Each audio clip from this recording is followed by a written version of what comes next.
pegar aí uns negócios que o pessoal fala. Moisés recebeu para escrever os 10 mandamentos, né? Os 10 mandamentos, é famoso, né? São as tábuas lá, né? Como que a gente sabe que existe? Que elas foram encontradas? Não, os 10 mandamentos foram disso, desapareceram. Né? Mas olha, vou colocar da seguinte maneira.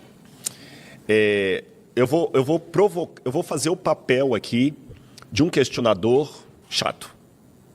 Só para fazer ilustração. Quando você fala comigo que o universo tem 13,8 bilhões de anos, eu falo, como é que você sabe? Aí você fala, não, é que nós temos dados assim e tal, papapá. Aí você fala, tá, mas a luz se propaga a 300 mil quilômetros por segundo. Tá, mas como é? Me mostre, eu quero ver. Não, não é bem assim, Rodrigo. Não, mas como é que você sabe? Eu não estou vendo isso que você está falando, eu não estou vendo os 13,2 bilhões. Fala assim, sabe o que é? É que você está vendo só a luz aqui. Eu estou vendo a ciência por detrás dela.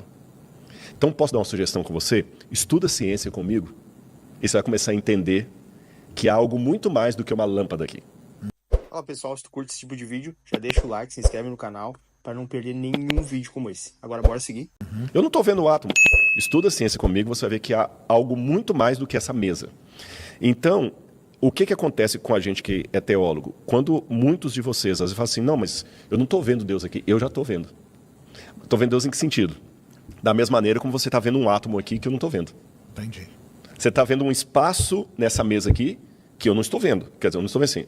Um pouquinho de ciência eu estudo por cultura, mas eu não sou um cientista nesse sentido, né? Eu sei que aqui tem espaço entre a mesa, que a energia passa. Eu sei que há energia aqui, eu não estou vendo. Então, esse conhecimento vai permitir você ver coisas mais do que simplesmente as coisas em redor. O Starlink, se tivesse instalado aqui, eu não estou vendo as ondas que ele está mandando, mas elas existem. O quasar, as ondas que são emitidas, enfim. Então, o que a gente convida muitas vezes, quem está do lado de lá, é conhecer. Parece uma coisa chata. Então, eu falo, vou dar uma Bíblia para o Serjão, vai ter gente que vai pegar recorde. Rodrigo convertendo o Serjão e tudo tal. Mas são duas coisas. Primeiro, é uma busca de saber. Por que isso, se eu fosse um ateu, a pergunta que eu faria, Sérgio, seria o seguinte. O que leva... Eu já sei por que eu não creio em Deus. Mas o que leva um cara do nível acadêmico de fulano, beltrano, ciclano, do meu orientador, acreditar em algo... Peraí, eu quero saber por quê. Esse é um ponto. Eu iria querer saber. E o segundo, aí eu vou fazer uma defesa agora da chatice crente. Eu vou te falar qual a diferença da chatice crente. Se você, como ateu, tiver certo, você é feliz como ateu. Eu sou feliz como crente. Você deve ser muito bem casado com a Cíntia. Eu sou muito bem casado com a Laura.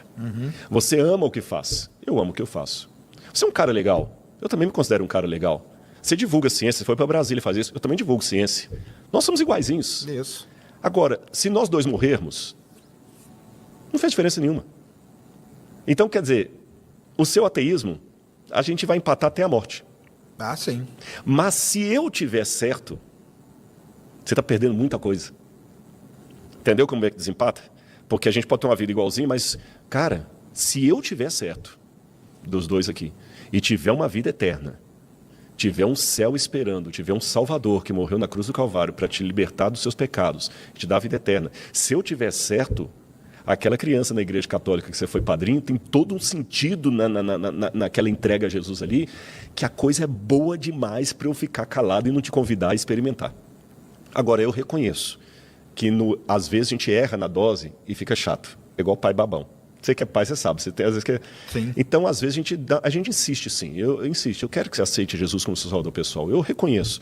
Parte da chatice, eu deploro. É aquela que eu questionei no início. Os advogados de Deus que tem na internet aí, venha para a minha igreja, seja parte do meu CNPJ, você está errado, você vai para o inferno de cabeça para baixo, o juiz. Eu abomino isso. Esse fã-clube doentio de Deus. Eu abomino isso. Mas a outra parte, eu entendo e me identifico com ela. Porque se o que eu acredito é verdade, Serjão, cara... Você é um cara gente boa demais para ficar de fora. Você entendeu? Mas aí a minha questão assim é a seguinte, como que nós vamos descobrir? Só de que a gente morrer, né? Não necessariamente. Não? Pelo método científico, só quando você morrer. Mas você sabe que há verdades que você não descobriu pelo método científico, mas você continua agarrado a elas porque você não tem explicação melhor. Sim. Alguns modelos da existência do cosmos e da vida, você não tem uma explicação para elas. Mas você se agarra àquele modelo que é o melhor que você tem. Hoje o modelo melhor que eu tenho é esse. Essa é uma diferença entre o ateísmo e o teísmo. Vou te explicar. Me ajuda aqui agora, que me deu um branco, aquele da matemática que fez a incompletude. Gödel. Gödel. Gödel. O Gödel, galera, se eu errar, que me corrija o Sérgio, que eu estou entrando na sua área aí. O Gödel, ele mostrou que a matemática ela é incompleta, porque haverá muitas verdades que não vão passar e ela até se contradiz. Né? E depois veio o hotel de Hilbert lá, que mostrou que há realidades que estão acima da compreensão. O hotel infinito de Hilbert. Sim. Que ele funciona na cabeça, mas na prática ele não funciona. Como é que você vai aumentar o que é eterno? Beleza. Então vamos ali. O universo. Eu sou obrigado a acreditar que o universo começou. Por que eu sou obrigado a começar, Sérgio? Porque se eu não acreditar que o universo teve um começo, quando eu falo universo, tudo, tá? Energia, matéria, tempo, tudo tal. Se ele não começou, eu vou entrar num contrassenso arqueológico. Arqueologia na cabeça. Eu vou entrar num contrassenso matemático, que é o seguinte: se houve um universo eterno, esse momento nunca teria chegado. Porque para esse momento chegar, eu tenho que ter infinitos momentos antes dele. Como o infinito é um número que nunca se alcança, isso aqui não aconteceria. Não sei se eu confundi a cabeça da galera ou se ficou claro. Você acha que deu para o pessoal entender? Acho que sim. Deu para entender, pessoal? O que ele quer dizer aqui é o seguinte, que o tempo é linear, ele tem um início, um fim e um meio. Que tudo é predestinado, tudo que aconteceu teve que acontecer e Deus foi o start de tudo. Essa conversa minha com o Sérgio só está acontecendo porque o tempo começou. Sim, claro. Porque se for um retrocesso infinito, eu tenho que ter infinitos momentos antes de chegar e nunca chegaria. Então, se começou. Aí vem aquela questão. Se começou, por que existe algo ao invés de nada? Sendo que antes não havia nada. Aí vem aquela questão. A ciência não tem resposta para isso. Beleza, eu concordo. Não tem. A ciência sabe que a vida está aqui, mas não por quê. A ciência sabe o como, mas ela não sabe o porquê. Só que eu tenho duas atitudes. Se eu estiver no hospital, o médico vai falar para mim assim, ó, você está com uma doença grave, desse jeito. Tá bom? Tá bom. Só que aqui na cidade, eu moro em Engenheiro Coelho, uma cidade pequena, nós não temos tratamento para a sua doença. Eu tenho duas atitudes. Sair dali e ir para casa, esperar morrer, ou procurar outro hospital que tenha a resposta. Capacidade para te curar. Exatamente. Então, o que acontece? Quando eu não encontro uma resposta na ciência, eu estou falando agora do meu testemunho, tá? Eu não consigo falar assim, então vou acomodar, já que não tem resposta, vou ficar por isso mesmo. Não, eu procuro outros lugares que podem me dar aquela resposta. Essa que é a diferença. Entendi. Você entendeu? Eu sei que alguns cientistas falam o seguinte, eu não me importo com o problema Deus. A ciência não me diz nada, então eu fico com isso mesmo. Seria a mesma coisa eu falar o seguinte, eu não me importo com a cura para essa doença. O médico falou que aqui não tem o que fazer, ele é médico. Não, mas pode ser que o outro hospital tenha. Então, por isso que eu acho que a ciência e a religião elas podem ser até complementares, não adversárias. Ah, sim, isso com certeza. Mas o lance das tábuas, que o pessoal fala. Os 10 mandamentos. Dos 10. Ela não... Moisés recebeu uma luz, aquilo lá não... O que acontece? É assim que você interpreta, não? Eu interpreto que Moisés teve uma visão sobrenatural de Deus, que foi algo realmente... Porque teve duas fases, né? Então, uma fase que o próprio Deus escreve e uma fase que ele manda Moisés escrever. De qualquer maneira, em ambas as ocorrências, foi Deus agindo. Então, vamos colocar ali. Agindo de maneira bem racional, Sérgio, isso parece ridículo. Eu vou dar outros exemplos do que parece ridículo. Deus entregar 2 tábuas de pedra para Moisés, ou mandar Moisés lavrar 2 tábuas para escrever os mandamentos direto do Deus, parece ridículo. Isso tudo que ele está falando faz muito sentido, porque se a gente pensa em todas as coisas que Jesus fez, que Deus fez, será que poderia ter acontecido mesmo? Mas se a gente olha para trás e pensa assim, e se eu levasse o celular, se eu levasse um computador, e se eu levasse, né, um carro lá para a antiguidade, isso seria um absurdo para eles. Falar que uma mulher chamada Maria estava virgem e deu à luz a um menino sem nenhuma presença de espermatozoide dentro do útero dela, também é ridículo. Nenhum ginecologista vai falar que isso procede. Falar que um homem chamado Jesus andou sobre as águas, isso é ridículo. Falar que... O próprio Moisés abriu o Mar Morto. Abriu o Mar Vermelho, né? Mar Vermelho. Também parece ridículo. Os milagres de Jesus também parecem ridículos. Ou seja, a Bíblia está repleta de situações que parecem ridículas. Aí eu te pergunto de volta. Por que pessoas de elevado calibre mental acreditam nessas coisas e não acreditam nas fábulas de La Fontaine? Mas aí elas acreditam no literal? Literal, tem muita gente. O Newton acreditava nos milagres de Jesus de maneira literal. E outros mais que eu podia citar. Eu dei o Newton aqui para ficar bem com um baluarte da ciência. O aí, Newton né? tinha uns negócios com... Com a Bíblia, bem forte. Era um camarada que descobriu a lei da gravidade. Galileu também. O Galileu ele brincava com o Papa na época. Exatamente. A briga dele é com o Papa, não com a Bíblia, né? E outros mais que eu poderia citar. Agora, como é que eu resolvo isso aqui, Rodrigo? Seguinte, vamos tirar agora os milagres da Bíblia. Quando eu pego o que está acontecendo aqui agora, que a galera está ouvindo a gente de longe, enquanto a gente está falando aqui, que você pode tirar uma foto minha nesse celular e mandar para outro lugar, se eu pegar todos esses eventos agora do presente e voltar com eles 100 anos no passado, isso também apareceu coisa ridícula. Ah, sim. Entendi. Você entendeu? Todo mundo fala assim, isso é impossível. Se eu entrasse numa máquina do tempo, hipotética. Voltasse lá e falasse, né? Gente, vai chegar um tempo em que vocês vão poder mandar uma imagem real sua para alguém que está do outro lado do planeta. Iam nos colocar numa camisa de força. Com certeza. Então eu pergunto, será que os milagres da Bíblia são realmente coisas tão lendárias ou são apenas a ocorrência de fenômenos que hoje nós ainda não alcançamos? Como os nossos fenômenos também, para alguém que veio no passado, eram muito ridículos. Até para nós hoje.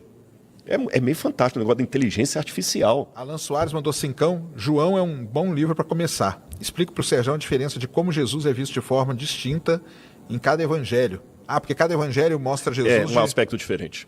Não contraditório. Aí, é que aquele lance, nós já conversamos da outra vez, Jesus foi um ser humano, né? Sim. Que andava ali. Então, assim, não tem como você duvidar que Jesus existiu. Existiu, porque claro. Tem várias coisas, né? Então, não tem... Mas é que você acredita que Jesus é um enviado, é um filho... Deus em forma humana. É Deus em forma humana, né? Vou dar um exemplo para você. Eu não sou testemunho de Jeová. Eu não concordo com a interpretação bíblica das testemunhas de Jeová. Eu acredito que Jesus é Deus, eu acredito na Trindade, o testemunho de Jeová não. O testemunho de Jeová acredita numa data de 1914, eu acredito não. O testemunho de Jeová não. É o quê? Eles acreditam que é o Armagedon, o início do Armagedon, isso passou por várias alterações. Armagedon seria o quê? É o Batalha do Tempo do Fim. Esse testemunho de Jeová. O fim do mundo, né? O fim do mundo, Armagedon exatamente. É o fim do mundo, lógico. Testemunho de Jeová não faz transfusão de sangue, eu dou sangue. Então, tem várias coisas nas testemunhas de Jeová que eu discordo da interpretação bíblica delas. Porém, isto posto, quando eu vou estudar a história do nazismo, eu tenho que admitir que da minha igreja adventista do sétimo dia, teve muita gente que calou a boca para Hitler para não ter problema, transgrediu até o Shabat, que é um dia sagrado para nós, para não ter problema com Hitler, e enquanto tinha testemunho de Jeová, para não ceder à fé dele, estava morrendo no campo de concentração. Aí agora eu vou falar que aquele testemunho de Jeová que morreu no campo de concentração, ele é um ridículo, ele é um idiota. Só porque ele tem uma interpretação que eu considero equivocada, quem julga os corações é Deus. Tem. Graças a Deus também, para não parecer que eu estou pejorando minha igreja, também tive adventistas que salvaram os judeus na Segunda Guerra Mundial. Tem adventista que tem árvore lá lá no Yad Vashem, lá em Israel. Já ouviu no Hotel Ruanda? Que aquele cara salvou um monte de gente, era um adventista do sétimo dia.